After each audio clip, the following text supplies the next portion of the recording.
In this video, I will share with you 3 steps for you not to quit when it gets tough or you're dealing with a challenge, a situation where it feels impossible for you to keep going and you're thinking, is it really worth it for me to continue this? To answer the question shortly, yes, it is. You're gonna be so much more proud of yourself if you keep going. But in terms of following this video, here are the 3 things I want you to do the next time you feel like quitting. The first step is having indicators of recognizing that you want to quit. And so usually these come in the sense of you're working on something and maybe you don't know how to get started.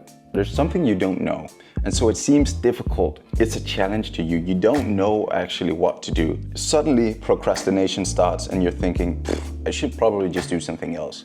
Or you don't want to do it, or you're considering quitting, right? It might not be that it's difficult. It might be that you're waiting for someone. It might be something expensive. It might be physically that you're tired and don't feel like you can do something in terms of sports. There are a number of reasons why you would want to quit, but recognizing those indicators to you in your life with whatever you deal with on a daily basis is step number 1. And so step number 2 is recognizing what is the root of the issue.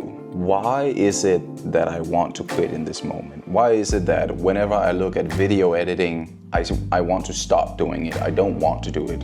Whereas when I play computer games, it's so much fun, it's so easy, or whenever I'm with friends and go out drinking or play games, it just comes so natural, right? Like, why are there things I don't want to do and things I want to do? Well, obviously some things are just inherently pleasurable or fun, right? But also some things you're really good at and some things you're not that good at. And the things you're not that good at are probably not that fun. And so you probably have to overcome a certain amount of resistance in order to break through and get that thing done. Identifying if the reason you want to quit is because something is difficult is incredibly important to you.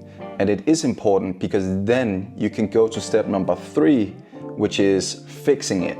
And in fixing it, we look at what is an action point I can set up for myself in these situations. A simple thing such as, okay, I think this task is difficult. Okay, if I think it's difficult, there's something I don't know how to do. If there's something I don't know how to do, I can ask questions, I can look it up, I can start educating myself. And if I start doing those things, I will probably move closer to fixing it. Now, it might take some time, investment and effort-wise, but I will probably know that thing I didn't know before, and that will help me whenever I have to deal with something similar in the future. If you can do that, things that challenged you before because you didn't know stuff doesn't seem as challenging moving forward. Now, the second thing you can do is using tools. If there are things that you don't know how to do, maybe you can just use a tool to do it instead, and that might fix it. And knowing that you have that tool will help you get it done, even if it's challenging. Another solution for you in one of those moments might be accountability. How can you hold yourself accountable? Did you put something on your wall?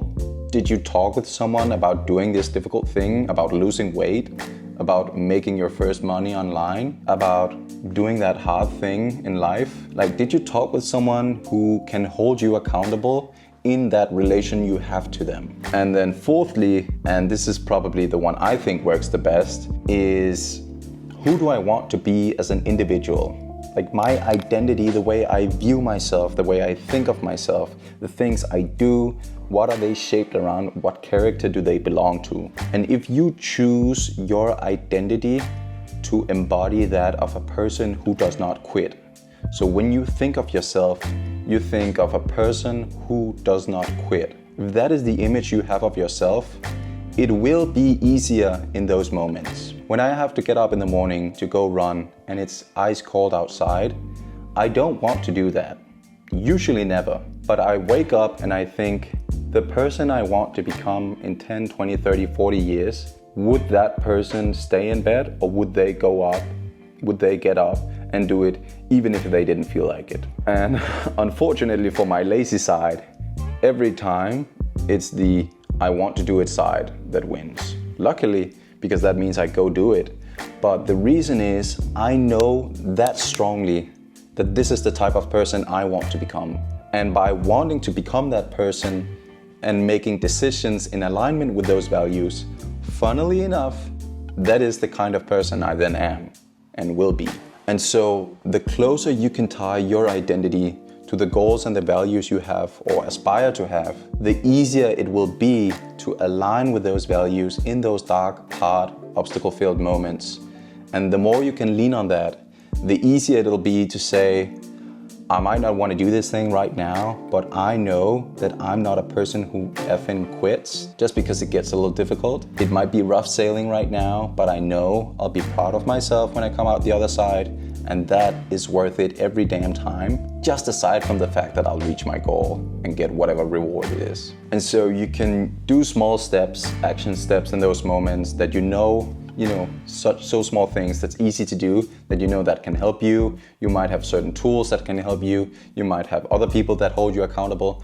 But being incredibly clear on your identity is one of the most powerful things you can do, and that will help you in any kind of decision really that you need to make. I'm just using it as an example because it's super useful for something like not quitting or not giving up. And so the 3 steps we covered were recognizing that you want to quit, identifying the root cause for why you feel this way, and then thirdly, what are the things that will be most efficient for you in your life, the way you prefer to do things, and knowing yourself in terms of dealing with that feeling and overcoming it long term. And so I hope you found this video useful. If you did, we're trying to reach 1,000 subscribers, and I would love your help if you don't subscribe already. If not, if you don't want to subscribe, then don't for some reason. It's free. You're just helping me out and incentivizing me to make more of these videos. But if not, please throw a like or a comment if there's any other type of video that you want to see. And other than that, I'll see you next Sunday. And as always, stay disciplined.